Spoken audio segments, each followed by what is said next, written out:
Fala galera, meu nome é João Vitor Panda e esse aqui é o mais novo episódio do Crônicas de Nada.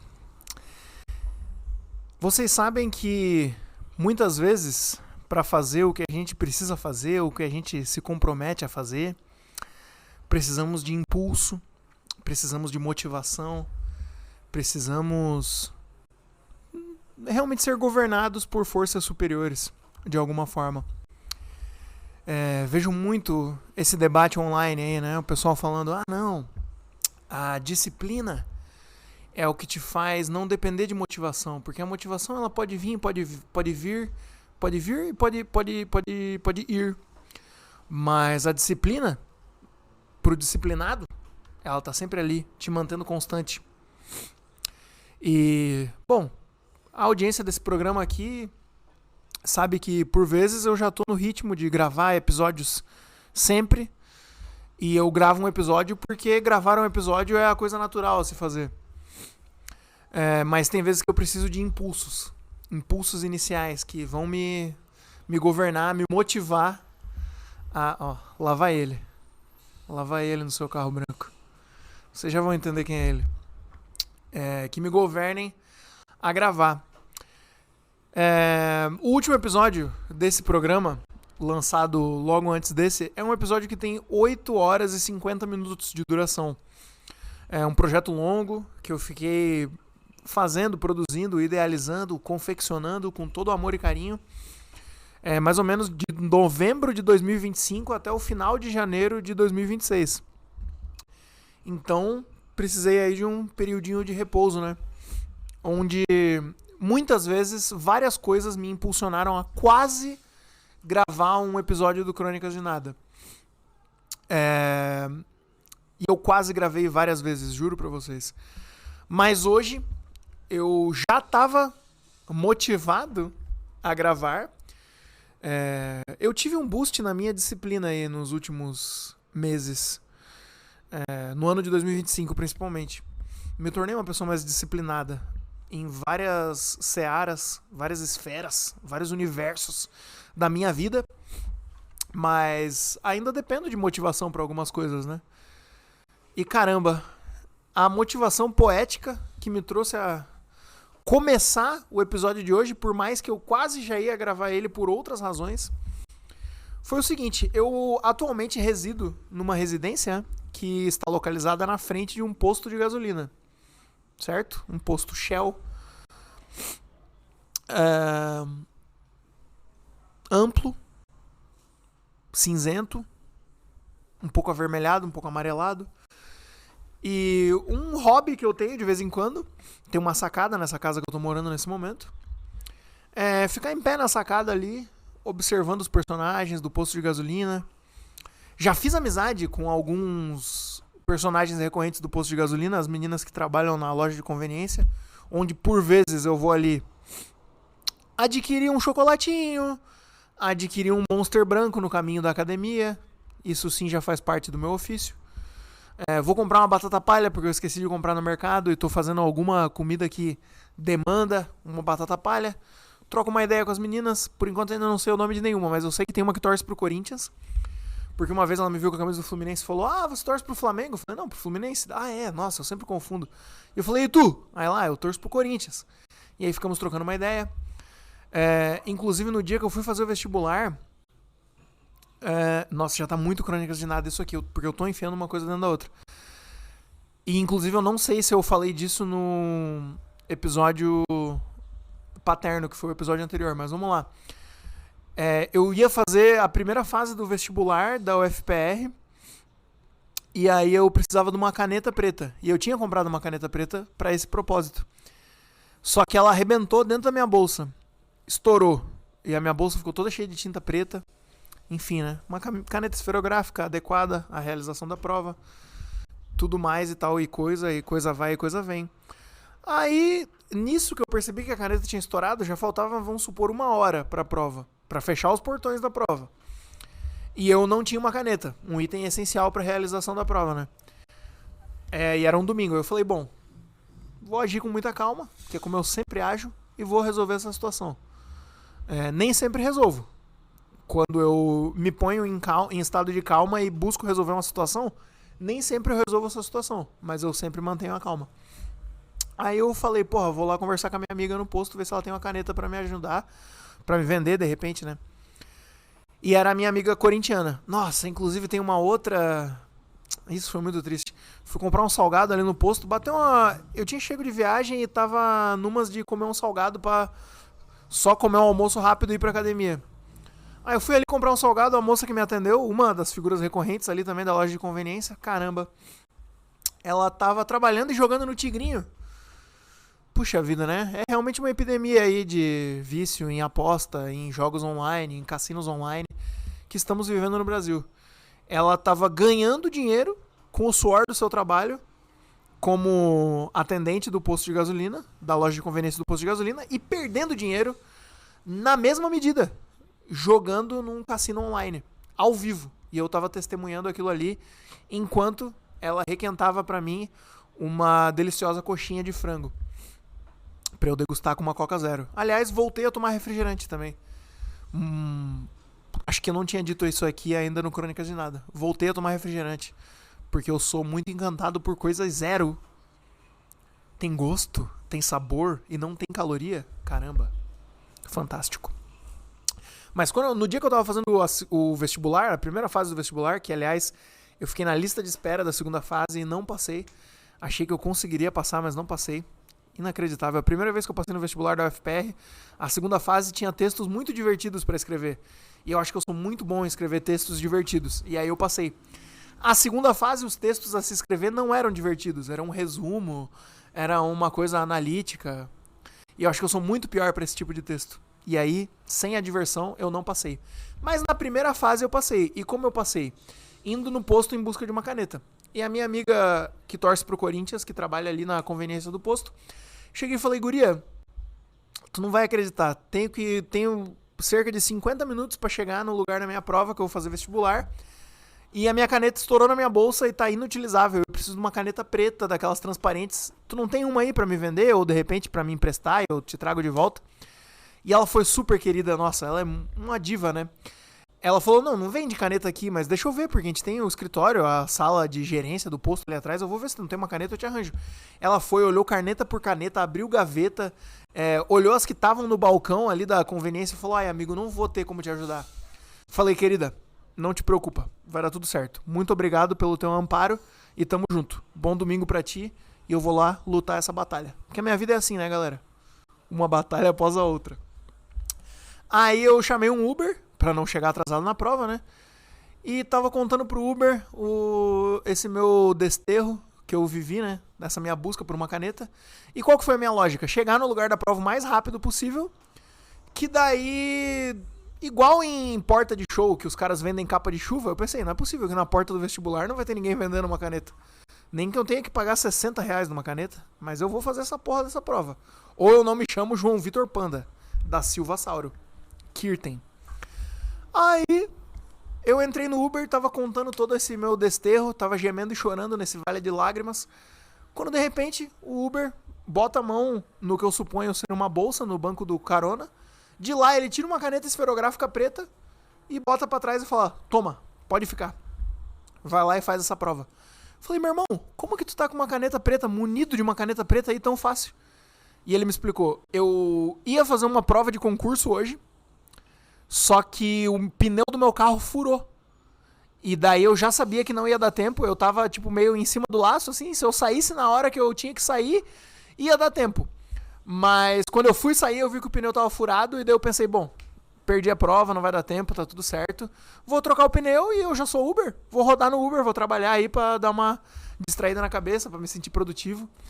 E veja só, Deus furou o pneu do carro dele pra me dar essa caneta de presente, pra eu ir lá fazer a prova e não passar. Aí eu vejo, né? Vejo não, eu sinto no couro o quanto os planos de Deus realmente são misteriosos. E até agora esse mistério ainda não foi desvendado. Caramba. Digo também que Deus tá... Eu acho que eu já comentei isso aqui, mas Deus tá voltando a ser um personagem na minha vida. Não que eu acredite em Deus, eu ainda sou ateu. Mas naquela minha coisa de acreditar de brincadeira nas coisas, Deus vem sendo um personagem engraçado na minha vida aí, sei lá. Às vezes eu falo com Deus. Mas tudo de brincadeira, porque eu ainda não acredito em Deus. Eu até tinha pensado em voltar a ser católico, porque eu pensei, porra, não seria engraçado se eu voltasse a ser católico. Mas por enquanto eu não voltei também. Mas eu fui numa missa ano passado, apenas como uma experiência sociológica.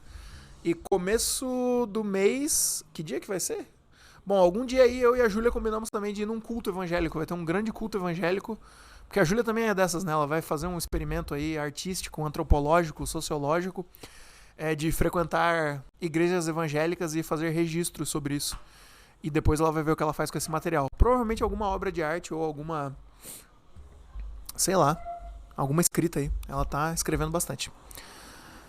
Enfim, o que eu tava falando? Bom, aí já descrevi todo esse posto de gasolina e todas as aventuras vividas aqui enquanto a minha vida tangencia e rodopia ao redor desse posto de gasolina. E eu tava prestes a gravar aqui quando de repente eu olho para além dos confins da janela do apartamento onde resido. Da casa, apartamento, sei lá o que é isso aqui. Quando o amor vira casa. E, cara, o que eu me deparo, né, velho? Um homem que eu chuto ter entre 45 e 55 anos, com certeza dentro dessa margem. Ele tava de calça jeans, uma calça jeans com uma lavagem escura. Eu acho que o grau do meu óculos já deve ter piorado e eu não tô mais enxergando tão bem assim de longe. Olhando de longe, eu acho que ele tava de sapatênis, mas podia ser alguma outra coisa, podia ser mais sapato ou mais tênis. Mas vamos chutar que era um sapatênis aqui na composição do personagem. E ele também tava com uma camisa social azul escuro.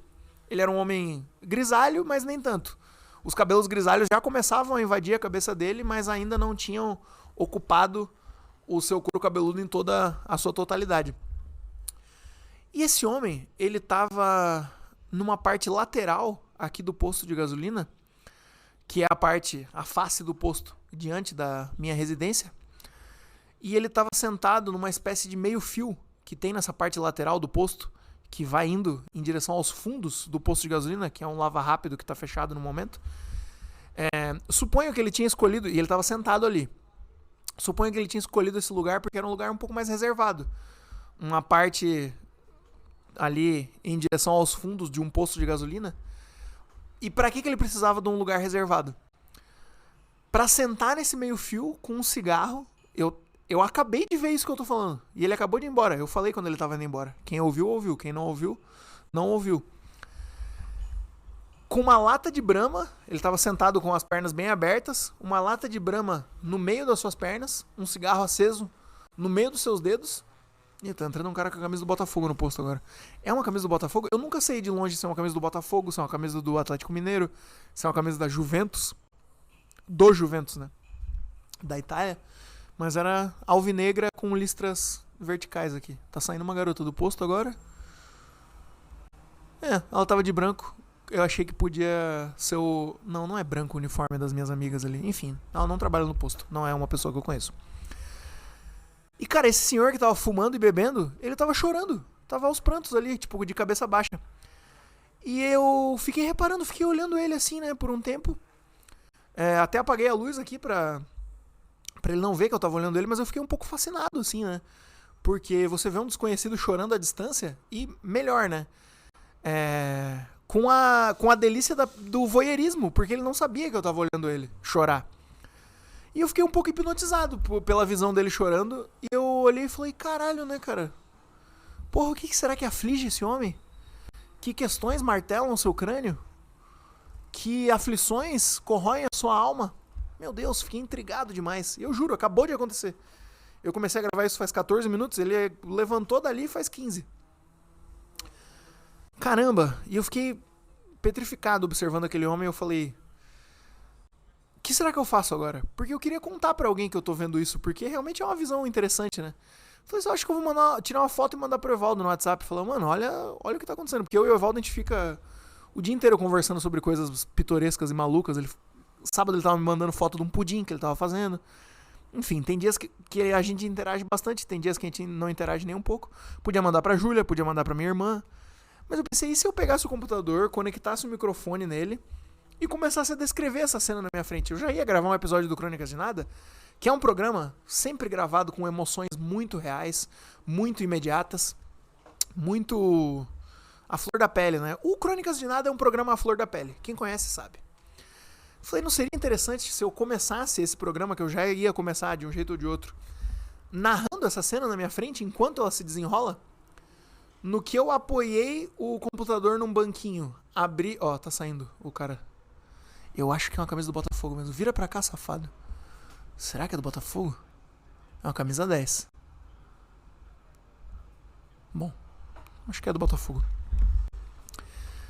Nick, eu ajeitei rapidamente a minha parafernália aqui e abri o programa de gravação com o microfone conectado. Ele levantou, passou as costas das mãos nos seus olhos pra, né, limpá-los da salmoura de gordas lágrimas que ele tava chorando.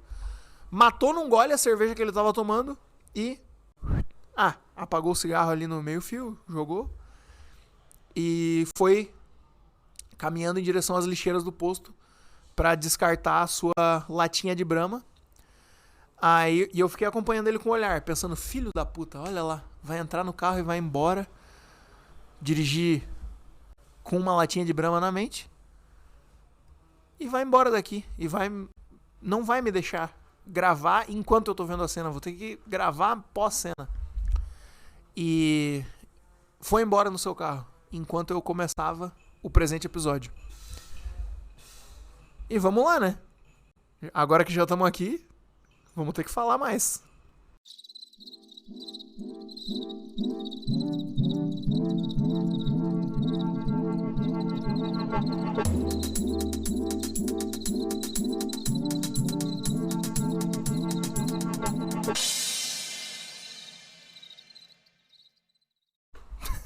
Lembrei de falar também. Ao mesmo tempo que eu moro na frente de um posto de gasolina, eu também moro em cima de uma barbearia nesse momento.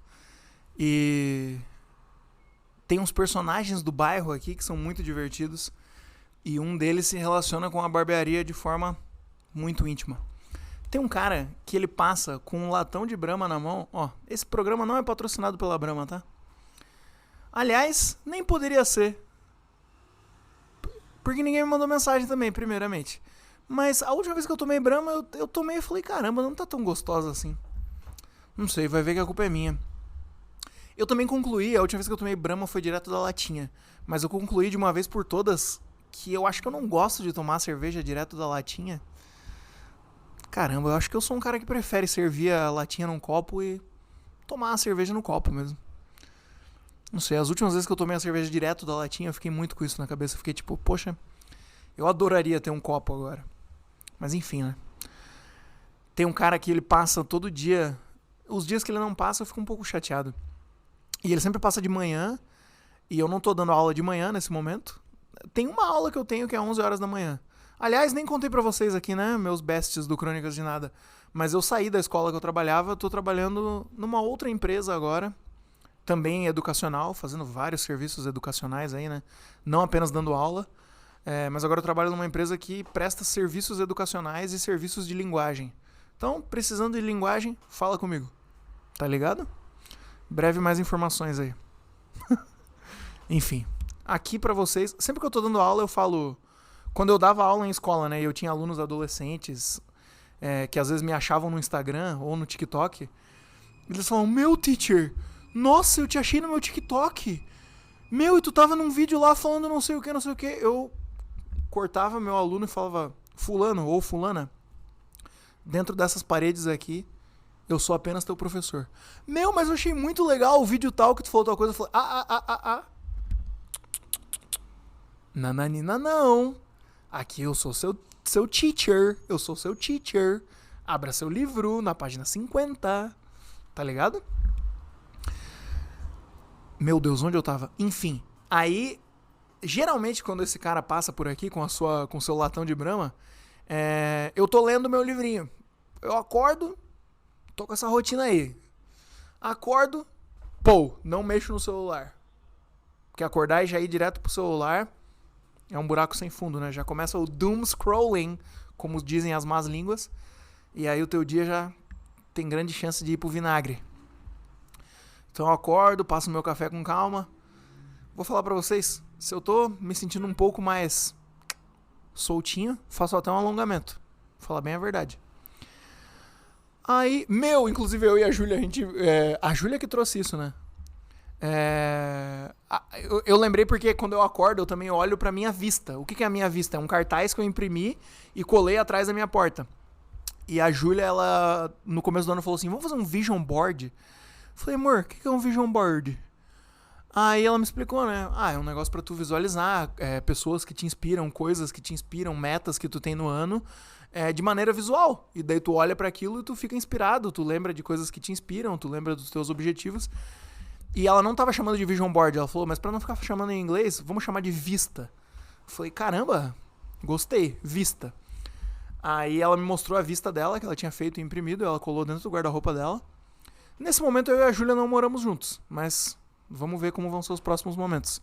Só pra quem tá estranhando, né, quem ouve esse podcast há muito tempo, antes a gente morava junto. Aí... ela me mostrou a vista dela e tem, não vou falar como é, né? Uma coisa pessoal, mas tem artistas que inspiram ela, tem objetivos e tudo mais, tudo distribuído de forma muito visual. Aí eu falei, caralho, que ideia massa. Ela falou, faz um teu. Eu falei, vou fazer. Aí eu fiz e também imprimi e colei na parte de trás da minha porta. Então todo dia que eu acordo eu olho pra minha vista e vejo ali pessoas, né? Tem o Guimarães Rosa, tem o Tyler, the Creator, tem a Lana Del Rey, tem a Sophie Calle, que é aquela artista que eu conheci ano passado e falei pra vocês em algum momento do episódio de 8 horas, que é o episódio anterior aqui, enfim. E tem outras coisas ali que representam coisas que me inspiram e que são metas na minha vida. Aí eu acordo, olho pra minha vista, às vezes faço um alongamento, às vezes não. Aí eu passo um café, e tudo isso sem mexer no celular. Eu deixo o Wi-Fi desligado no celular, não na casa. E eu vou fazendo minhas coisinhas, daí quando o café fica pronto eu sento no sofá e vou ler. E é isso, porque por enquanto eu não tenho aula de manhã. Na verdade tem uma aula que é de manhã, mas é às 11. E agora eu só dou aula online, então né, não preciso me deslocar até a escola. Acordo 7 e pouco, já vou lendo e fazendo as coisas, e depois eu vou fazendo outras coisas. E geralmente enquanto eu tô lendo é quando essa figura passa por aqui. O nome do barbeiro, que tem uma barbearia embaixo do lugar onde eu tô morando, é Rogério. E esse cara, religiosamente, não todo dia, mas quase todo dia, ele passa e fala, Rogério! Ô Rogério! Faz bigode? E daí o Rogério fala, faço? E daí ele fala, então faz aí que depois eu passo e busco. E daí ele vai embora. Caralho, grande figura do bairro, sou muito fã dele. Outra figura que eu gosto muito no bairro, na verdade eu gosto até bem mais do que o cara do bigode, é o Pateta, que trabalha na distribuidora de bebidas ali na esquina. Ele tem esse apelido porque ele parece muito o personagem Pateta. E eu... no começo eu ficava meio receoso de chamar ele de Pateta, né? Pensando, será que o cara não fica meio ofendido? Não é um bullying? Só porque o cara tem, sei lá, é um pouco dentucinho, tem o dentinho meio do Pateta, assim. Será que não se enquadra como bullying isso? Mas daí eu percebi que não. No carro dele tem adesivos do Pateta, então ele super incorporou o apelido.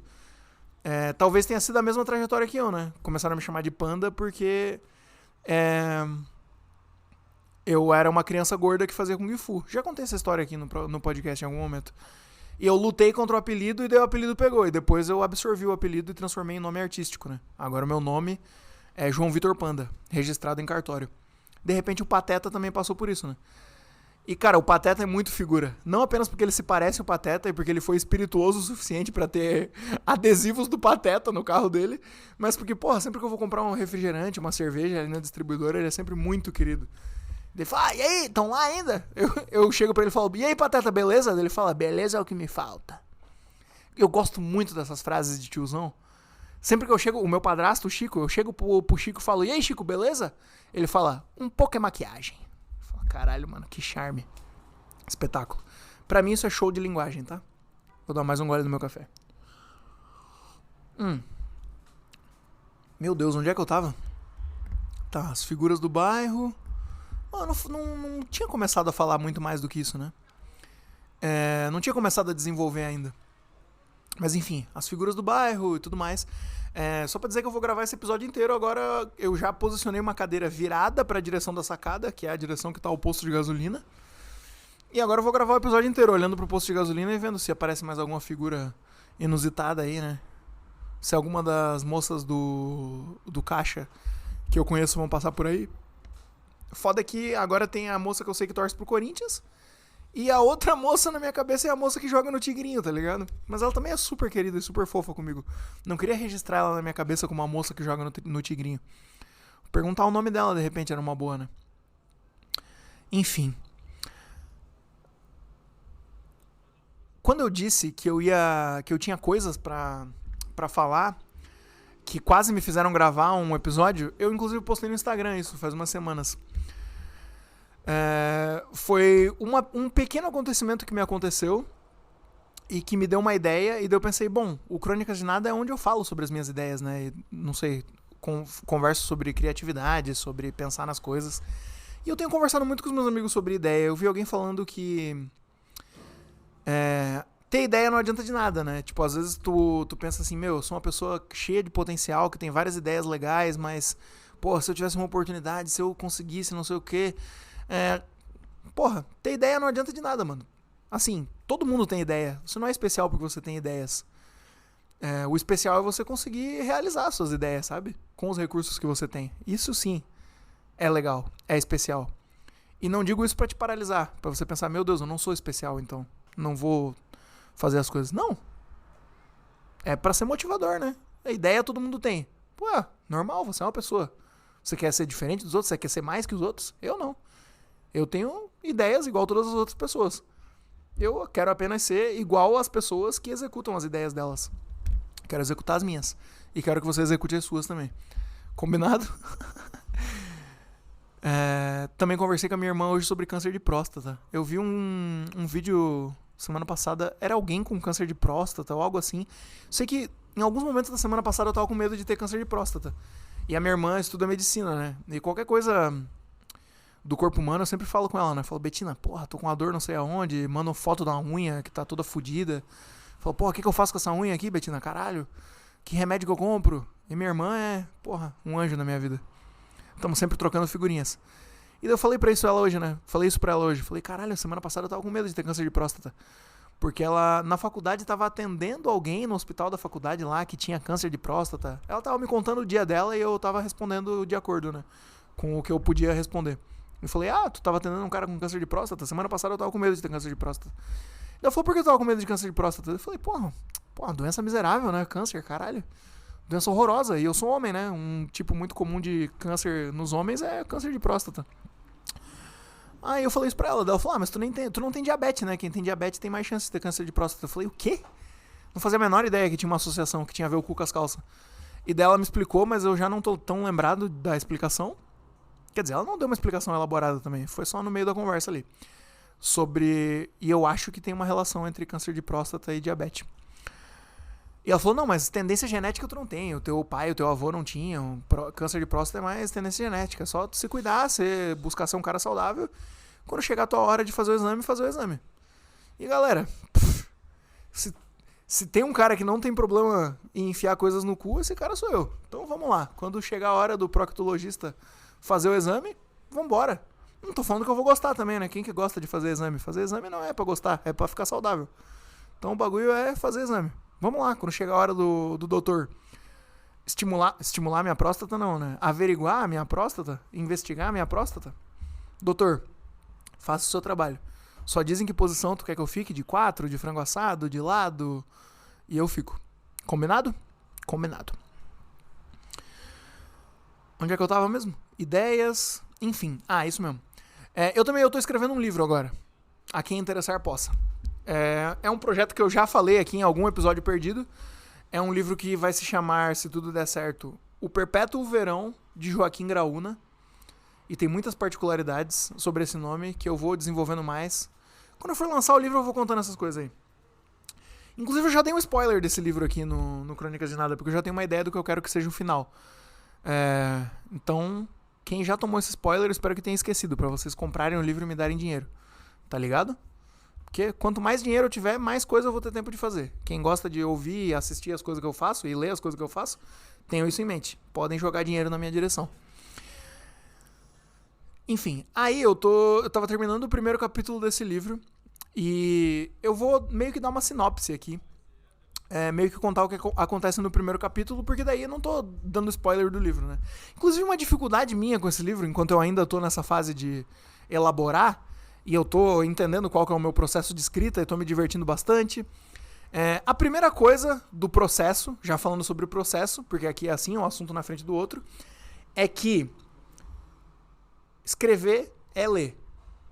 Não tem como desassociar. Eu queria escrever melhor, tem que ler mais e ler melhor. Tá ligado? Não sei se a recíproca é verdadeira também. Eu queria ler melhor, então tem que escrever mais e escrever melhor. Talvez seja, eu acho que são duas coisas que se retroalimentam muito bem. Mais um gole do meu café. E eu nunca tinha parado pra pensar que o hábito da escrita talvez tenha sido também pra mim como o hábito da leitura. Algo que eu tinha com muita intensidade na adolescência, principalmente, tanto escrever quanto ler. Fui perdendo ao longo dos anos. Meio que ensaiei uma retomada na pandemia e perdi de vez. Mas recuperei ano passado. Voltei a ler com um ritmo legal ano passado. Sem nenhum compromisso de tipo, ai meu Deus. Eu acho meio paia quem tem metas de tipo... Quer dizer, galera, vocês fazem o de vocês, eu faço o meu. Mas eu de minha parte não me pega muito essa coisa de tipo, ler um livro por mês. Ou ler tantos livros no ano. Quanto, sabe, essa coisa de produtificar. Eu acho que eu tinha um pouco isso com filme, eu tinha um pouco isso com discos a serem ouvidos, mas eu tô tentando me desapegar dessas coisas e só curtir, estudar, aprender, me aprofundar, conversar. Acho que tá sendo mais sedutor pra mim. Inclusive por isso, eu tenho o meu grande amigo Henrique Japa, ele usou Scoob, que é tipo um letterbox de livro, né? Pra tu dar nota pra livros, escrever comentários e ver os livros que os teus amigos estão lendo. E ele tá tentando me convencer a usar esse aplicativo. Aí eu não tô me deixando convencer, porque eu falei, cara, eu já tenho essa relação com filmes, porque eu logo no Letterboxd todos os filmes que eu assisto, e em algum momento eu acho que eu já entrei numa lógica de produtividade, assim, de não, vou ver mais filmes, fazer mais, e eu não quero ter com arte uma relação de produtividade. Talvez só com a arte que eu produzo, porque eu quero ser mais produtivo. Mas sabe... não sei, a gente vive na era da eficiência, né? Todo mundo acorda às 4 da manhã pra correr, todo mundo tem empreendimentos e tá sendo um performer de altíssimo nível. E eu gosto de ser um performer de altíssimo nível do meu jeito, né? Do meu jeito solto, do meu jeito calmo, do meu jeito tranquilo. E não de um jeito ultra produtivo, de um jeito ultra divertido. Êêê! Enfim, inclusive eu parei de dar nota pra filmes no Letterboxd, agora eu só escrevo sobre os filmes, não dou mais nota. Acho que isso meio que se enquadra nesse assunto. E daí eu tava meio relutante de começar a usar esse aplicativo, esse Letterboxd de livro, e não tô usando por enquanto não. Meu Deus, vou espirrar. Não é o câncer de próstata, é a rinite, a doença mais cruel do mundo. Pô, tô com um espirro, meu Deus, um espirro preso. Se esse programa é gravado com emoções reais, essa é a mais real das emoções. Vocês estão ouvindo um homem no desespero de um espirro preso. Ai, caralho. Começou a fazer um friozinho, aí eu botei uma blusa de manga comprida que eu não botava há um tempo. E eu acho que ela tá meio com a energia de roupa guardada, sabe? Que ativa uma rinite em mim. Daqui a pouco eu tomo um antialérgico. E sobre ler e escrever, eu tô lendo bastante. Eu tô lendo um livro de crônicas agora. Inclusive, eu tinha botado na cabeça que eu ia terminar esse livro hoje. Ih, ó, passou um cara me olhando. Tá olhando o que aí, chefinha? Tá me olhando porque quer me beijar. Eu, hein? Eu tô lendo um livro de crônicas chamado As 100 Melhores Crônicas, que na verdade são 129, de um cronista chamado Mário Prata. Eu não tava gostando tanto, do meio pro final eu tô gostando um pouquinho mais. Mas... tô tentando não abandonar livros, mesmo quando eu não tô gostando tanto deles. O livro que eu li antes desse era um livro... era um manual pra estudantes de cinema. Era um livro sobre direção de cinema. E eu gosto de cinema, né? Pensei, vou ler isso. Só que daí eu fui lendo e pensei, porra, mas eu não sou um estudante de cinema. Isso aqui é muito... não era nem que era muito acadêmico, mas era muito manual. E não é uma leitura super fácil ou divertida ler um manual. Era um manual bem básico, inclusive, né? Não era nada super ultra técnico. Tinha técnica, mas, né, enfim. Só que eu tô numa política de não abandonar livros. Se eu tô lendo, eu vou ler até o final, porque vai que eu tenho algum insight a partir de alguma coisa que tá na página 200. Se eu desistir na página 50, eu não vou chegar na página 200. Então tem que ler. E daí eu não desisti do Mário Prata também, eu tinha botado na cabeça que eu ia terminar esse livro hoje. Agora faltam, sei lá, umas 50 páginas, ele tem 370 e poucas. Faltam mais 50 agora. Porque eu demorei muito no começo, porque eu não tava gostando tanto, e agora do meio pro final eu consegui pegar um ritmo bom. E eu ia intercalar a gravação desse episódio com a leitura de uma crônica, mas eu comecei a ler e falei, a quem eu quero enganar, né? Eu não quero ler uma crônica agora, eu quero gravar as minhas crônicas de nada. Inclusive, ler as crônicas dele me faz pensar um pouco sobre o meu fazer artístico aqui do Crônicas de Nada, porque, eu acho que toda crônica é uma crônica de nada. O Mário Prata é um grande cronista aí, pelo visto. Porra, o cara escrevia crônicas pra jornais importantes, revistas legais aí, e eu tô lendo as 100 melhores dele. Não gostei de todas. Das que eu li, não devo ter... São 129 no livro. Se faltam umas 50 páginas, porra, eu já devo ter lido pelo menos umas 70 crônicas.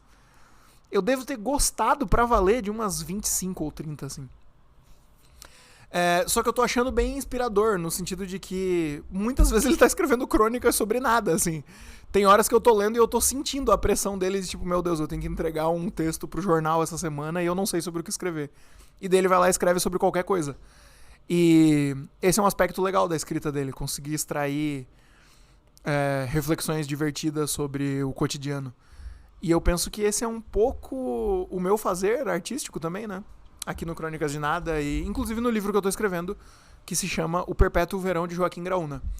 E pra finalmente dar uma introduçãozinha, nesse primeiro capítulo a gente tá acompanhando esse personagem chamado Joaquim Graúna num dia normal dele, um dia típico.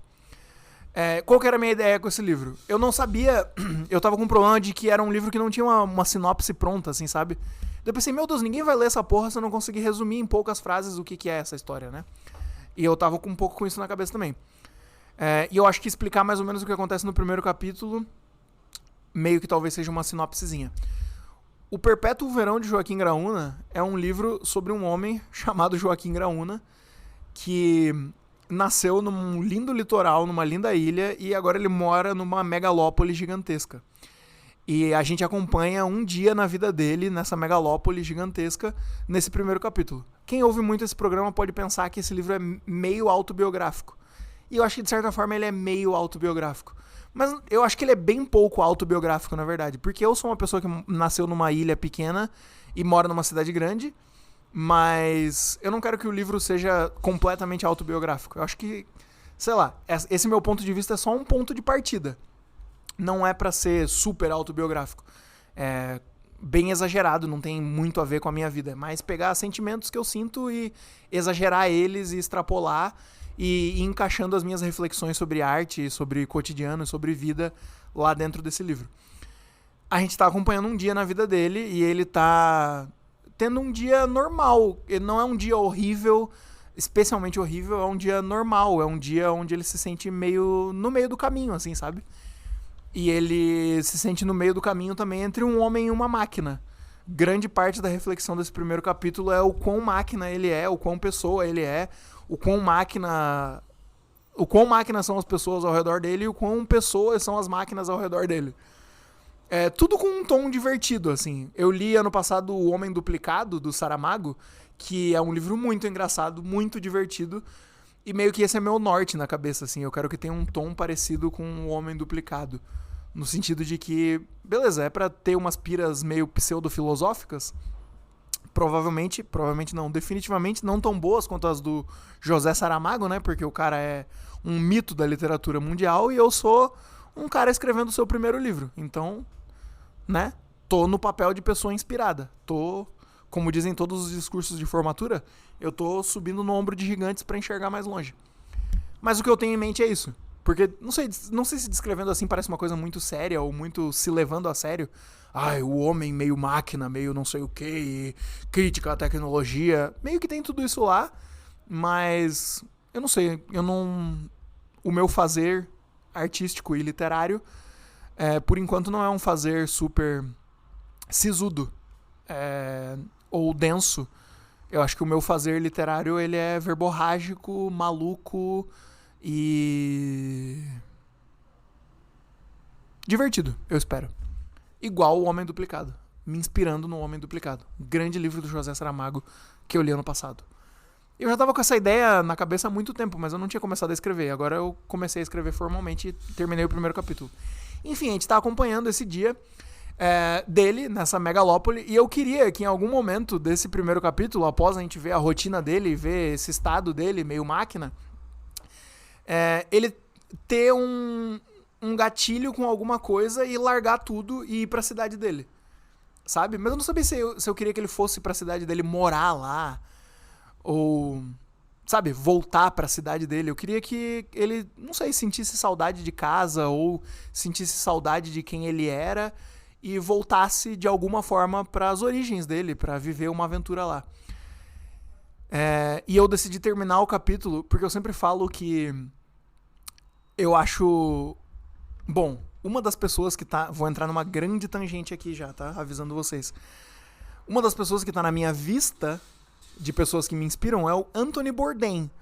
Porque eu tava vendo muitos cortes do Parts Unknown, que é a série dele. E eu tava sempre na cabeça, não, eu tenho que ver essa série logo de uma vez, porque parece muito meu tipo de coisa. Eu tava vendo trechos de coisas que ele escrevia e pensando, porra, caralho, isso é muito legal. Pra quem não sabe, o Anthony Bourdain, ele era um chefe de cozinha e apresentador de programa de viagem e de culinária. E muitas pessoas são muito fascinadas por ele, né? Porque ele tinha esse jeito de olhar pra vida, assim, de ser um viajante, de se conectar com as pessoas, de se conectar com os lugares através da gastronomia. Mais um gole no café que já tá começando a esfriar. E eu me sentia muito inspirado pelo pouco que eu sabia dele.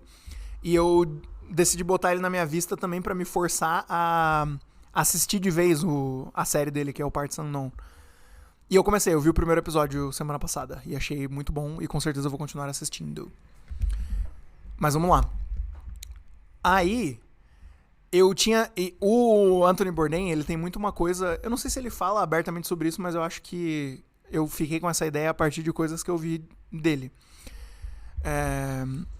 Sobre viagens e tudo mais. E eu tenho muito na cabeça uma dicotomia entre você ser um turista e você ser um viajante. E a gente já falou sobre isso no Crônica de Nada. Pensar no viajante como uma pessoa que está mais disposta a se conectar genuinamente com o lugar que ela está viajando. E o turista é uma coisa mais clichê, é uma coisa mais instagramável, uma coisa mais tipo, eu vou no lugar famoso porque ele é famoso, sabe?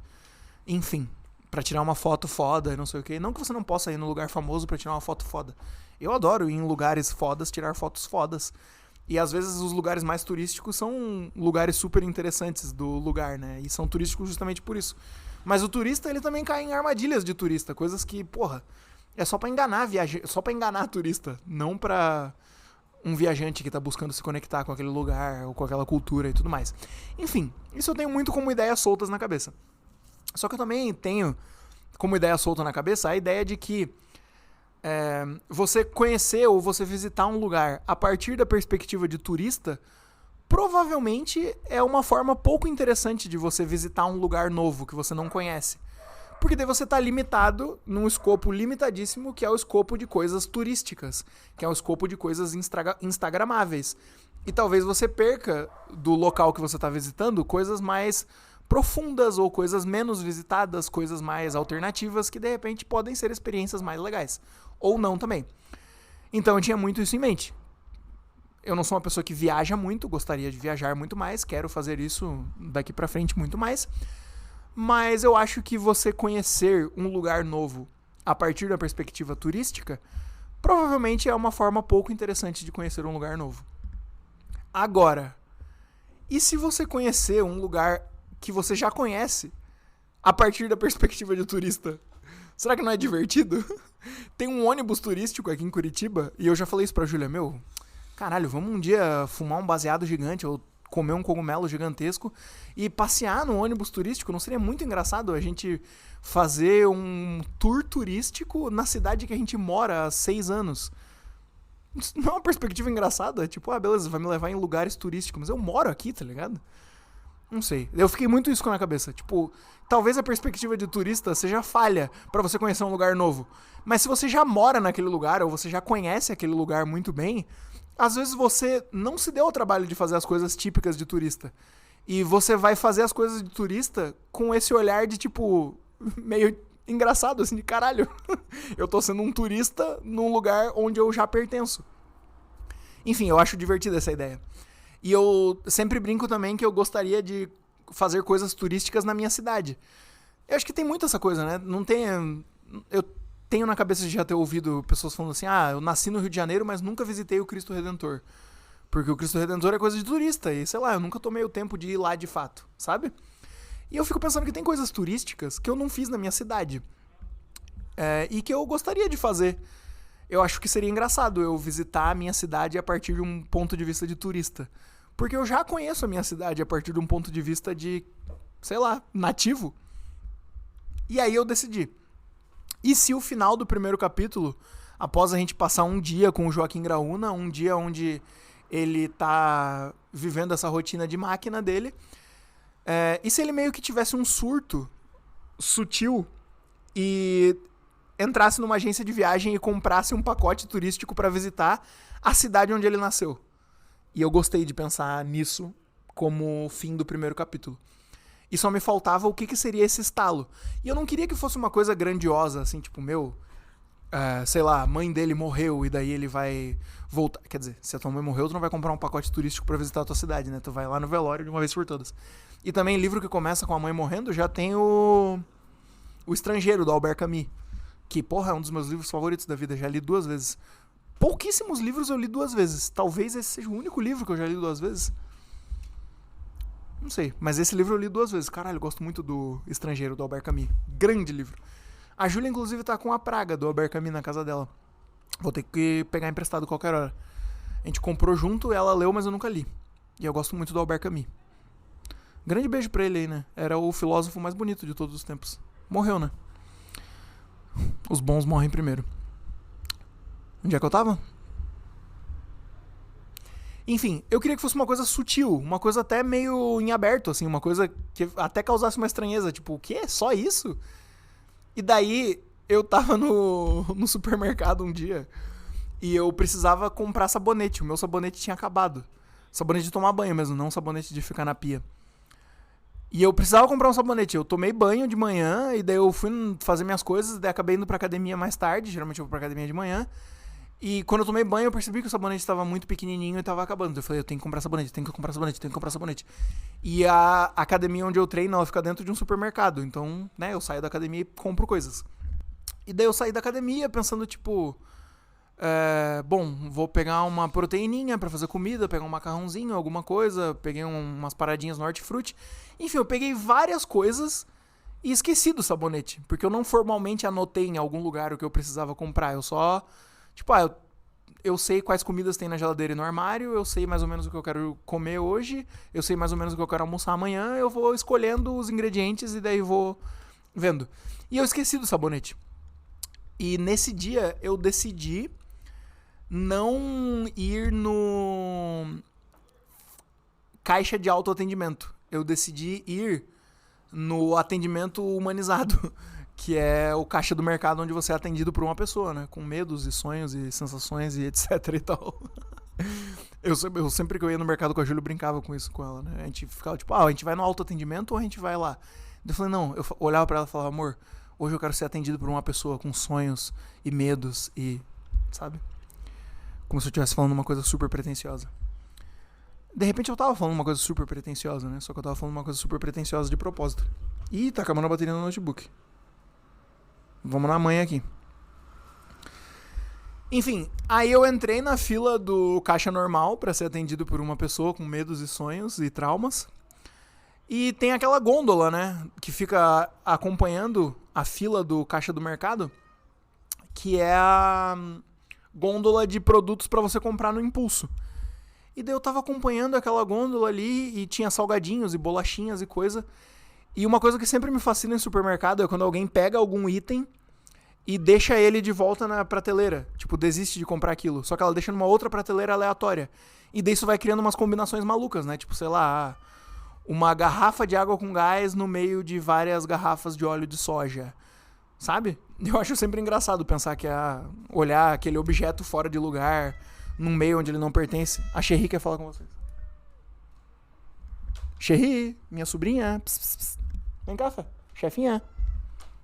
Chefinha. Tá com fome? Tem ração no teu pote, não sei por que tu tá chorando. Mas beleza, já vamos descobrir. Aí, eu tava acompanhando o serpentear ali, daquela gôndola de salgadinhos, e do nada, o que eu vejo no meio dos salgadinhos? Um sabonete. Falei, caralho, um sabonete no meio dos salgadinhos. E eu tinha esquecido que eu precisava de um sabonete. E só porque eu decidi ser atendido por uma pessoa e entrei na fila do atendimento humanitário, eu achei o sabonete que eu precisava. E era um sabonete da Dove, de hidratação, pele sensível, não sei o quê. Um sabonete que normalmente eu não compraria, porque ele é um pouquinho mais caro. E quando eu quero comprar um sabonete um pouquinho mais caro, eu compro um Febo, porque eu acho mais cheirosinho. Eu olhei aquele sabonete no meio dos salgadinhos e fiz pra mim mesmo a piada, né? Acho que eu até tirei uma foto e postei nos stories falando, às vezes eu me sinto assim, como um sabonete no meio da gôndola de salgadinhos. Essa era uma piada interna também, né? Sempre que eu via esses objetos fora de lugar no mercado, eu postava uma foto e escrevia, né? Às vezes eu me sinto assim, como um pacote de farofa pronta no meio da gôndola de energéticos.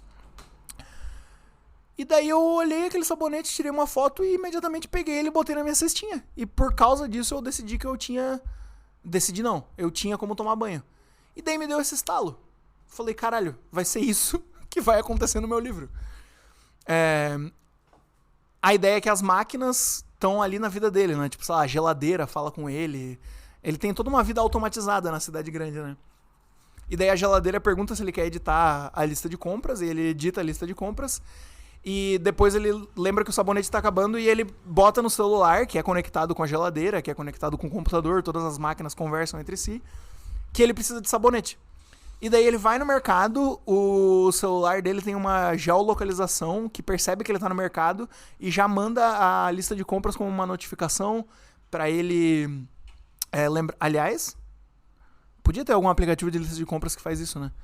Que percebe que tu tá no mercado e te manda uma notificação. Enfim, no universo do livro O Perpétuo Verão de Joaquim Graúna, tem um celular, um aplicativo que faz isso. Aí ele chega no mercado, vem o celular entende, a máquina, né? Porque o primeiro capítulo é assim, né? A máquina, as máquinas, o homem-máquina. A máquina fala pra ele que ele precisa comprar sabonete. E ele olha a máquina, a notificação, ele tem que comprar sabonete, tem que comprar leite, só que igual eu, ele vai pelo mercado, se perde nas reflexões e nas compras e na insatisfação com a própria vida e esquece do sabonete. Aí ele decide ir pro caixa e nesse primeiro capítulo também ele não fala com ninguém. Até esse momento no capítulo, o personagem principal não fala nada, a gente só tá ouvindo pensamentos dele e vendo o desenrolar ali do dia mundano e agoniante e normal que ele tá vivendo. E ele tá preso nessa normalidade. Ele tá só interagindo com máquinas. Ele não tem nenhuma interação profunda e genuína e legal com uma pessoa de verdade. Ele tá se sentindo, um sabonete no meio da gôndola de salgadinhos. Ele tá se sentindo fora de lugar nessa cidade grande onde ele não consegue se conectar com ninguém, não consegue ter uma interação de verdade com nenhuma pessoa. Só consegue conversar com as máquinas da vida dele. E daí eu tive essa ideia porque eu achei o sabonete na gôndola de salgadinho. Ele decide ser atendido por uma pessoa porque ele não queria pesar os legumes que ele comprou na balança do autoatendimento, que é uma balança ruim. E ele decide ser atendido no caixa que tem uma pessoa atendendo. E porque ele vai pra esse caixa, ele acha o sabonete que ele precisava. E daí ele fica encarando o sabonete por alguns segundos e fica tipo, caralho, era o que eu precisava. E as máquinas não me trouxeram o sabonete que eu precisava. Foi só a aleatoriedade do destino que me trouxe esse sabonete. E daí ele pega o sabonete e ele vai pro caixa e ele é atendido por uma senhora que tá trabalhando no mercado. E eles têm uma interação, que daí quando eu lançar meu livro vocês vão ler e vão ver qual que é essa interação. No dia seguinte ele acorda, em vez de ir pro trabalho, ele vai pra uma agência de turismo e compra um pacote de viagem pra ser um turista na cidade onde ele nasceu. E o resto do livro vai se desenrolar no... Ele compra um pacote turístico de 7 dias pra viver 7 dias como turista na cidade natal dele. E daí, boa parte do meio do livro vai ser ele como turista na própria cidade e tendo reflexões malucas sobre pertencimento e vida e tudo mais. E reflexões malucas porque, de novo, o livro todo tem um tom meio engraçadalho, meio engraçadinho, meio homem duplicado. E é isso. E daí o final do livro eu já dei spoiler em algum episódio do Crônicas de Nada, que eu não lembro qual. Mas, por favor, esqueçam pra vocês comprarem o meu livro quando eu lançar ele. E é isso. E daí eu tive essa ideia e enquanto eu tava escrevendo o primeiro capítulo eu não tinha certeza se eu gostava tanto dessa ideia. Quanto mais eu fui escrevendo, mais eu fui gostando. E eu deixei no topo da página escrito O Sabonete, Working Title. Porque não era pra mim o título oficial do primeiro capítulo, era um título de trabalho, né? Sabe quando estão filmando um filme e daí tem o Working Title, né? Que é tipo... Nem lembro se é assim o nome, mas é um nome falso antes do nome de verdade. É tipo um nome de trabalho, né? Não é o nome oficial. E daí eu deixei lá. Mas quando eu terminei o capítulo, eu falei, eu gostei disso. E eu apaguei o Working Title e agora oficialmente o nome do primeiro capítulo do meu livro é O Sabonete.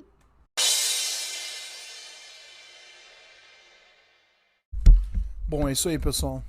Não tô mais lá na frente do posto, porque vim botar o notebook pra carregar e só vou terminar aqui. Vou apenas concluir. Pessoal, antes eu terminava todos os episódios do Crônicas de Nada falando pra vocês assinarem meu Apoia-se. Mas eu tô pensando em reformular o meu Apoia-se. Bom, ano passado aconteceu 1 milhão de coisas na minha vida. E daí eu tava postando menos em boa parte do ano e, consequentemente, eu deixei bem abandonada lá a minha página do Apoia-se, que, era o núcleo duro da minha audiência, né? Pessoas que realmente me davam dinheiro mensalmente pra apoiar os meus projetos. E serei eternamente grato a todos e cada um deles, inclusive se alguém deles estiver ouvindo agora. E assim... eu tô pensando ainda exatamente como reformular, porque eu também quero, assim que eu trocar de celular, voltar a gravar vídeos pro YouTube. É uma coisa que está no meu horizonte aí pra esse ano, eu gostava bastante. Não sei, eu tô muito na cabeça... vou comentar com vocês aqui coisas da minha produção de conteúdo, porque o Crônicas de Nada é o núcleo duro da minha audiência mesmo, né? A galera que mais... Sei lá, quem se dá o trabalho de ouvir esse programa é porque realmente, provavelmente... Quem ouve com frequência, é porque já se importa com as coisas que eu faço, né? Porque, enfim, tá se dando o trabalho de ouvir um episódio longo de um podcast, chegou até aqui e tudo mais. Mas eu tenho cada vez mais pensado em focar em produzir conteúdo longo, voltar a ter uma regularidade boa aqui no Crônicas de Nada, voltar a ter um ritmo bom de postagem no YouTube, com vídeos maiores e projetos maiores e ideias maiores. Não deixar de postar vídeos curtos, porque é divertido, né? Postar um videozinho ali no TikTok, no Instagram, uma besteirinha, ou até um assunto mais elaborado, mas que seja curto. Mas confesso que tenho ficado com mais vontade de produzir coisas longas. E quando eu produzia pro Apoia-se, boa parte das coisas que eu postava lá no Apoia-se, pra quem assinava, eram vídeos, né, do YouTube. Eu postava um vídeo no YouTube só com um link restrito, né? Só tinha acesso quem assinou. E daí eu postava de volta lá no Apoia-se. E não sei, eu nunca consegui ter uma frequência boa de postagem no Apoia-se e divulgar certinho pra realmente crescer mais e conseguir ter mais assinantes. Porque, obviamente, eu quero conseguir ter mais assinantes, eu quero conseguir ganhar mais dinheiro com a internet. O discurso continua o mesmo, né? Pra quem ouve esse programa há bastante tempo. Quero conseguir ganhar mais dinheiro com a internet e tornar a internet cada vez mais uma coisa rentável pra mim. Não só a internet, mas a internet como representando essa vontade minha de fazer coisas, né? De escrever, de gravar, de fotografar, de falar, de sei lá. Enfim, essa coisa que viabiliza e divulga meus projetinhos, minhas ideias postas em prática. E daí eu ficava pensando, né? Mas se a maioria das coisas que eu posto lá são vídeos do YouTube restritos, não faria mais sentido eu atingindo essa frequência legal que eu quero ter no YouTube e construindo ou aumentando a comunidade que eu tenho no YouTube? Não faria mais sentido eu ter uma área de membros no YouTube? E daí, se eu fosse ter alguma coisa no Apoia-se também, porque eu pensava, não faz sentido ter um Apoia-se e ter uma área de membros no YouTube. Mas tem vários criadores de conteúdo que eu acompanho e gosto que tem os dois. E não necessariamente é redundante, né? Porque pode ter benefícios diferentes, pode ter propostas diferentes. Penso muito no Alexandre Link, do Quadrinhos na Sarjeta. Ele tem uma área de membros no YouTube, mas ele também tem um Catarse, acho. Ou um Apoia-se mesmo. Enfim, tem recompensas diferentes. Daí tem, lives exclusivas, tem grupo onde as pessoas podem interagir e tudo mais. Eu gosto da ideia de ter grupo, mas não sei se eu gosto tanto da ideia. Não sei, já me falaram, podia ter um grupo no Telegram, podia ter um grupo não sei aonde, podia ter... Sabe? Mas não sei, eu queria... De novo, comentando aqui porque vocês são a audiência do Crônicas de Nada, né? Eu acho meio esquisito essa ideia de, tipo, daí vai ter um grupo, mas sei lá, não sei. Parece que... e daí a ideia é que quem tá no grupo vai interagir comigo. Mas eu já meio que interajo com todo mundo nas redes sociais, todo mundo que dá tempo, pelo menos, né? Ou todo mundo que eu tô no pique de responder na hora que eu respondo, mas eu tento responder as pessoas. Não sei, parece que eu tô cobrando para as pessoas interagirem comigo, sabe? Tipo, pague pra interagir comigo. Eu acho meio estranho isso, eu acho que, não sei, no mundo ideal eu gostaria que as pessoas pagassem pra consumir mais conteúdo, sabe? E se fosse pagar por interação, que fosse, sei lá, quem assina alguma coisa minha tem lives exclusivas. E daí nessas lives tem menos pessoas, né? Porque tem menos assinantes do que público em geral. E daí dá pra ter uma interação mais íntima ali, ou, tipo, trocar ideia com mais calma dentro desse formato. Então, não sei, tô pensando todas essas coisas e talvez eu reformule pra uma área de membros no YouTube e, não sei, de repente eu faça outra coisa com Apoia-se, enfim. Enfim. Tô com bastante coisas na cachola aí, vamos ver no que vai dar. E vamos que vamos. Também o último episódio, que foi um episódio especial, que tem quase 9 horas de duração, ele termina de uma forma diferenciada e especial, né? Quem ouviu até o final aí, galera? Quem gostou? Mas ele não termina da forma clássica, que era pra todos os episódios do Crônicas de Nada terminar. Inclusive eu tava procurando uma crônica que eu escrevi na pandemia, chamada Todos os Cachorros do Mundo, porque eu queria reformular essa crônica pra ela ser um dos capítulos do livro O Perpétuo Verão de Joaquim Graúna. E eu achei essa crônica num outro e-mail meu, e daí nesse outro e-mail, no Google Docs, que tava o arquivo dessa crônica que eu escrevi, tinha o roteiro do primeiro episódio do Crônicas de Nada. Inacreditável. E já no primeiro episódio, no roteiro, tava escrito que ia terminar com a frase dormir hoje para acordar amanhã. E às vezes eu esqueço de falar isso. No último episódio não teve isso e eu acho que teve um outro episódio que eu esqueci. Então agora vamos terminar da forma que é pra terminar, né? Cumprindo os nossos ritos tradicionais aqui. Muito obrigado pela sua audiência, obrigado por ouvir. Peço que você compartilhe o programa com amigos que estão em busca de um podcast aí pra acompanhá-los nos seus afazeres. Ou compartilha esse episódio nos seus stories. Fala, meu Deus, que programa legal, que insights maneiros sobre criatividade que eu tive. Se é que teve, né? Ou indica pra um amigo, uma amiga, um amigue que você acha que possa curtir esse programa. Ajude a espalhar a palavra, porque, de novo, né? Quanto mais audiência eu tiver, ou quanto mais dinheiro eu ganhar fazendo isso aqui, mais eu vou poder me dedicar pra fazer isso aqui. É o que eu sempre digo e um dia isso vai ser verdade ou não. Então ajude a espalhar a palavra e agora chega, porque eu tenho que dormir. Dormir hoje para acordar amanhã. Tchau, tchau.